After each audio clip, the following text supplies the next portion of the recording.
Hello friends, तर आज आपण बघणार आहोत क्रिस्पी सोया चंक्स. तर रेसिपीसाठी आपल्याला लागणार आहे सोयाबीन मस्त आपण आता भिजत घातलेले, भरपूर पाण्यामध्ये भिजत घालायचे. भिजत 10 मिनिटं भिजत घातल्यानंतर त्यातलं सगळं पाणी काढायचे. एकदम असं हाताने हे करायचे आणि सगळे सोयाबीनमधलं पाणी काढून टाकायचे. त्यामध्ये आलं लसूण पेस्ट, थोडीशी हळद, थोडासा गरम मसाला, थोडासा मटन मसाला, ओरिगॅनो टाकायचा आहे त्यामध्ये. ऑरिगॅनो टाकल्यानंतर त्यामध्ये आता आपण घालणार आहे थोडेसे चिली फ्लेक्स, थोडीशी मिरची पावडर घालणार आहे. मिरची पावडर घातल्यानंतर थोडंसं चवीनुसार मीठ घालायचे आणि कस्तुरी मेथी घालायची आहे त्यामध्ये आणि मस्त मिक्स करायचे. बघा मस्त मॅरिनेट करायचे त्याला आणि थोडेसे कॉर्नफ्लॉवर टाकलेले आहे मी फ्रेंड्स त्यामध्ये आणि इकडं तेल घ्यायचंय.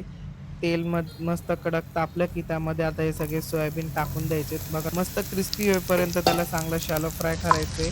हे मस्त एकदम क्रिस्पी होतात फ्रेंड्स. तुम्ही एकदा नक्की ट्राय करा. हे बघा तुम्ही बघू शकता एकदम क्रिस्पी झालेले आहेत आणि हे तुम्ही सॉससोबत खाऊ शकता किंवा नुसते खाल्ले तरी चालेल.